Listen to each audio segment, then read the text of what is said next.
I'm in Southampton at the amazing offices of Lloyd's Register's Global Technology Centre. Now, Lloyd's Register began life more than 250 years ago as a marine classification society, and they are still world leaders in that field, but have also moved into other areas of the marine industry such as efficiency and sustainability. With such an impressive heritage behind them, it will come as no surprise that they have an amazing collection of ship models, some of them relating to some of the most significant vessels of recent years. So let's go and see what they've got.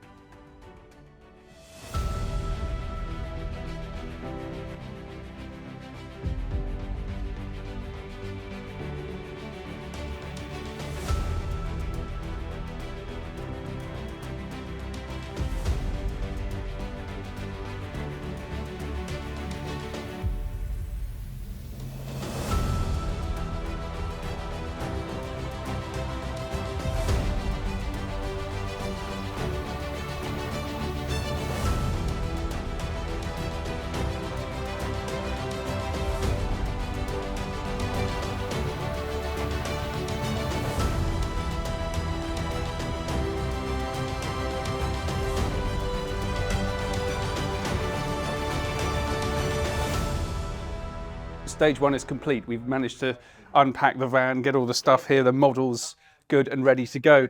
Now, one of the things we have to do is to set up studio conditions, is to block out all the light. So that's what these guys are doing now. They're trying to cover up these windows. There are no curtains or blinds or anything, so we've got to hide the daylight, be able to turn off all the lights. So that allows us to control the lighting and to make this magnificent ship look as beautiful as possible.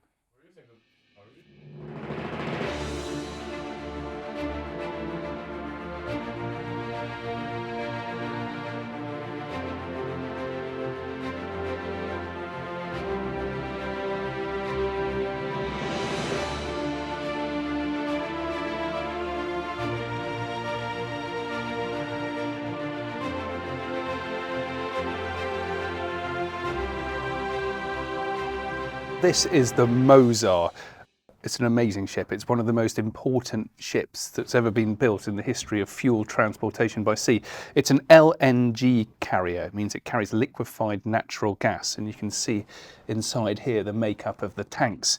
One of the challenges of building an LNG carrier is making sure that the liquefied natural gas can be maintained at an incredibly cold temperature, minus 161 degrees. And it essentially is a giant thermos, and it's built to keep that as cold as possible. This particular type of ship is a Q-Max ship, meaning it's the largest type of vessel that can dock at the port in Qatar. Part of the challenge of filming these ship models is working out which bit is the most important. And on this Q-Max, one of the most interesting things about them is their twin rudders and their twin propellers. It's really important for maneuverability, where the vessel this enormous is very difficult indeed, and it helps them to operate safely and also very efficiently. I love the design here.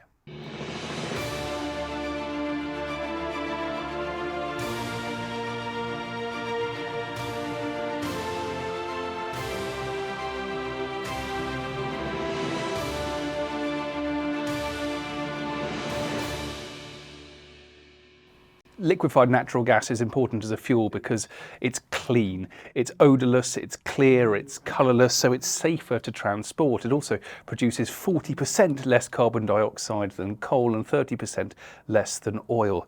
So vessels like this, they really are pioneering the way towards a carbon-free future.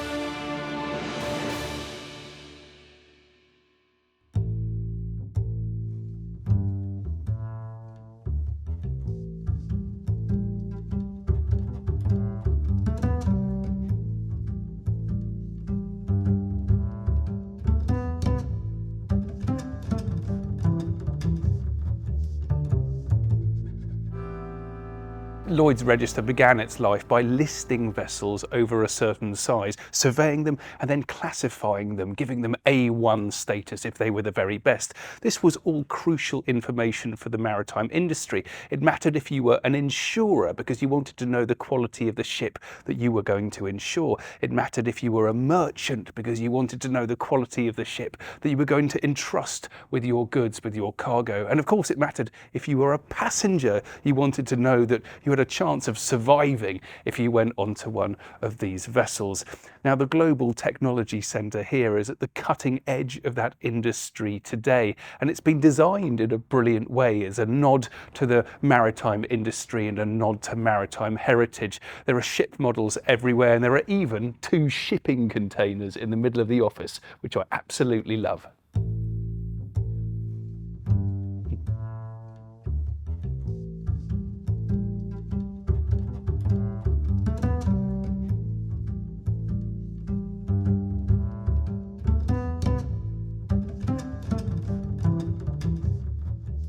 All around this office are little breakout rooms and innovation hubs. That's really important because it's what makes Lloyd's Register stand out.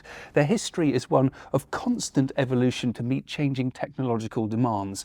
In our modern world, that can be developing cleaner fuels or safer work environments or more dependable marine infrastructure. This really is a place with its eyes firmly on the future.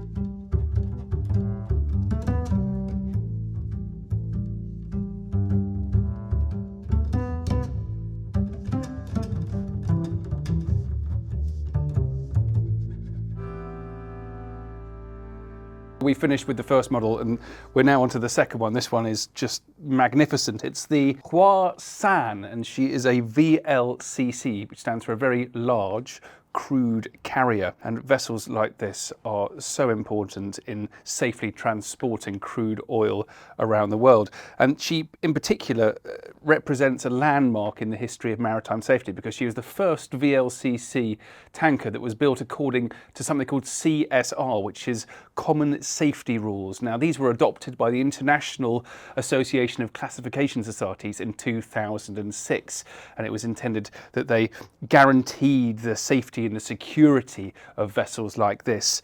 Now, a ship like this will have a life of some 25 years. An important part of that, therefore, is making sure that in 25 years after her launch, she is still as robust and can still safely transport crude oil all over the world. We're now using this lens to shoot down from above, so you get a bird's eye view. You can pan right across the length of the vessel, and doing that gives you a sense of just how big it is. It's too big to get through the Suez Canal. It's too big to get through the Panama Canal or even the Straits of Malacca. So operating a vessel this big really is very dangerous. They can take up to 8 kilometres to come to a complete stop, and their turning circle is 2 kilometres. And of course, we must never forget the cargo that they're transporting. It's crude oil. Now, a vessel like this can transport something like 2 million barrels of oil. It's something like 8 times more than was spilt at the terrible Exxon Valdez disaster of 1989, which had such a terrible impact on the environment. And so guaranteeing the safety of vessels like this has never been more important.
I love this. The first thing you see when you come into the reception area is this video exploring Lloyd's 260 years of maritime innovation. And then you can't help but see this. This is a model of the Montcarge. It's a super yacht, and it really set new standards for shipbuilding in the luxury yacht industry. It was built in southern Holland in 1995 by Amel's Shipyard. It's a shipbuilding company that has its own very long heritage going back over 160 years. And Lloyd's works very closely with the luxury yacht industry. One of the things they're working on at the moment is how you actually measure the environmental impact of beauties like this.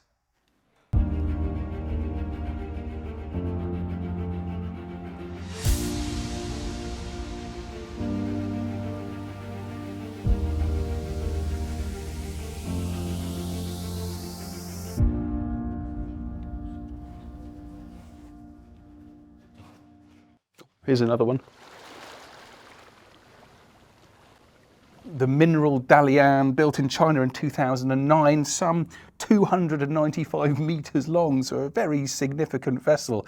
It's a bulk carrier, and vessels like this really are the workhorses of the maritime world. And the things that they carry allow us to house, heat, and feed our populations, and also to manufacture goods. They're so important to the way that the world operates.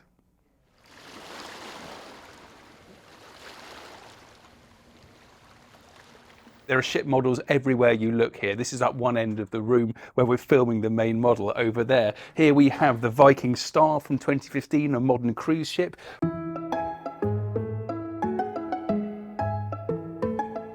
We have the Lutine, a yacht owned by the Lloyd's Yacht Club, which has its own really interesting history.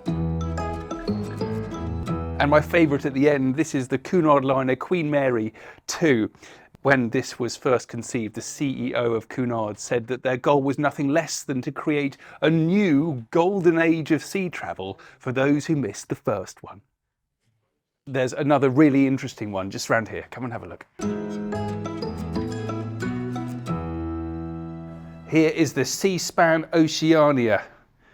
Now, ships like this changed the world. They changed absolutely everything. It's a container ship, and this one can carry 8,500 containers. It was launched in 2004. It was quite a large vessel for 2004, but now container ships are much, much bigger than this. It's fascinating because it makes you realise just where all of these containers could come from. They've all got their labels on. We've got China Shipping here, that's a state-owned Chinese container shipping company. OOCL from Hong Kong, Maersk from Denmark, Zim, so that's an Israeli company. K-Line is from Japan. Before these shipping containers were invented, everything was basically shoved on to a ship. It was called break bulk cargo. It was incredibly inefficient in terms of space and also in terms of manpower. It took lots of people a lot of time to load and unload vessels.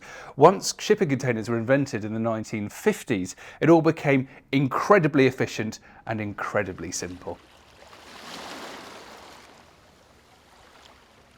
Well, we're all done. It's been a very long day, but we've managed to film two superb ship models, and we've spent the whole day finding out how Lloyd's Register is making the world a safer place. It's been really, really good fun. Make sure you check out the final videos on the Maritime Innovation in Miniature page.